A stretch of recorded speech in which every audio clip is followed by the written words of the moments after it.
E aí, tudo bem? Meu nome é Luiz Francisco, para você que não me conhece, peço que você se inscreva no canal, curta, compartilhe. Voltarei a falar um pouco mais sobre reflexões teológicas, tinha bastante tempo que eu não falava, porque eu estava falando muito sobre política. Ano que vem eu vou voltar a falar sobre política, tá? Então se prepara aí que ano que vem eu volto a falar. Mas eu quero falar sobre um tema que tem me chamado a atenção devido a alguns vídeos que eu assisti e que me preocupou um pouco, né? Porque aqui a gente analisa a questão teológica em si, né? A gente sabe que a prática muitas vezes se torna diferente daquilo que a gente analisa de forma teológica, né? E eu vi um vídeo de um pastor muito renomado, ao qual tenho muito respeito, e de fato ele tem um cabedal de conhecimento muito profundo, que me deixou intrigado. Eu não vi o vídeo todo, então por isso eu não posso dizer se lá na frente, né, ele falou algumas coisas que retificou o que ele havia falado.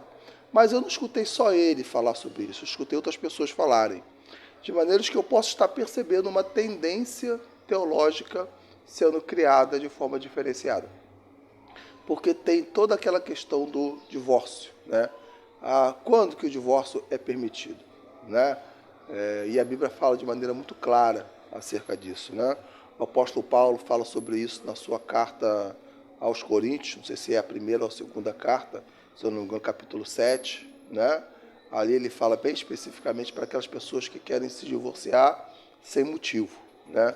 E aí ele fala assim de maneira muito clara que já que a pessoa quer se divorciar sem motivo, então que ela fique sem casar, né? Ou seja, que ela se torne uma pessoa celibatária, né? Isso ele deixa muito claro naquela carta.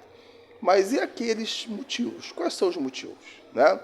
E eu vi o pastor Cláudio Duarte falar uma coisa que me deixou intrigado, e que eu quero compartilhar com você. Ele disse que o motivo seria a dureza de coração, ou seja, por causa da dureza de coração se permite o divórcio, né? Ali, provavelmente, ele estava fazendo alusão àquele texto de Jesus, quando Jesus é confrontado com os fariseus, né? E aí Jesus diz que Moisés deu carta de divórcio por causa da dureza de coração. Pensando isso, pensando é, essa parte do vídeo, sem ver o vídeo inteiro, por isso que eu não posso falar categoricamente que ele está mudando a linha de raciocínio teológico, dá a ideia de que, de fato, a dureza de coração seria o único motivo pelo qual se permite o divórcio. Tendo essa ideia, aí a gente acaba tendo uma outra ideia, de que, se é pela dureza de coração, então, já que o marido não quer perdoar a mulher porque ela não é uma boa dona de casa, que ele está duro de coração, então o divórcio seria permitido, né? Já que a mulher ou o homem tem algumas dificuldades com relação a outras coisas, né, bem menores, né? Já que não quer perdoar, porque todos nós temos falhas e temos divergências, nós temos dificuldade de relacionamento, né?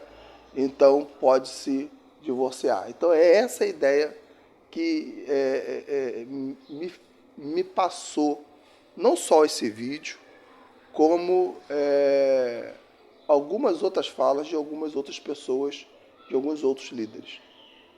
A princípio, eu quero aqui afirmar de maneira categórica, né, de que, na verdade, o texto ali é claro em dizer que não foi Deus que permitiu o divórcio por causa da dureza de coração. Foi Moisés. Ou seja, o texto é claro de dizer, Jesus deixa bem claro de dizer, Moisés, por causa da dureza dos vossos corações, vos permitiu dar carta de divórcio. E como nós não vivíamos na época da igreja, porque a época da igreja é uma época muito mais rígida, né?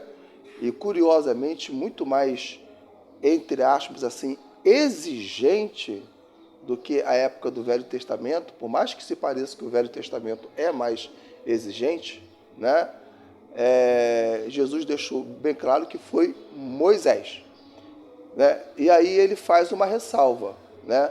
Mas no princípio não era assim. Ou seja, a ordem de Deus no princípio era deixar o homem pai e mãe, unir-se-á a sua mulher e se tornarão uma só carne. Ou seja, o que ele quis dizer é que Deus, na verdade, ele não concordou com a dureza do coração para se divorciar. Isso está claro no texto, né? O que ele está falando ali é que Deus simplesmente aceitou, né? Ele aceitou e aí automaticamente ele não punia, né, de mandar alguém para o inferno por causa disso, né? Porque ele viu a complexidade da situação, né? Não concordou com a dureza do coração do homem, mas Moisés teve uma saída ali pela tangente e aí ele concordou. É igual a questão das concubinas, né? Porque no mesmo texto, Jesus discorda das concubinas, das diversas mulheres que os homens tinham, né? Porque quando ele fala assim, deixará o homem a sua mulher e unir-se-á a uma só carne e os dois se tornarão um, ele está falando categoricamente que também não concordava que Davi tinha 10 mulheres, que Salomão tinha 1000 mulheres, né? Ali ele está falando de maneira muito clara o que Deus pensava daquela situação. Mas era uma outra época, era uma outra situação, né? Então, em que situação, né, se permite o divórcio? Gente, o texto de Jesus combatendo os fariseus é a coisa mais clara do mundo, né?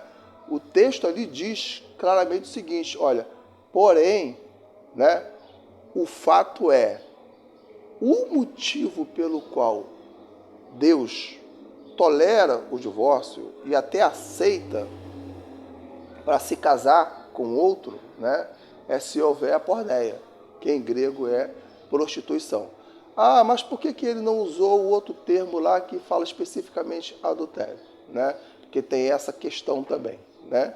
De que já que ele não usou o outro termo em grego específico para adultério, usou a porneia para prostituição, então alguns teólogos dizem que o divórcio só é permitido naquela época até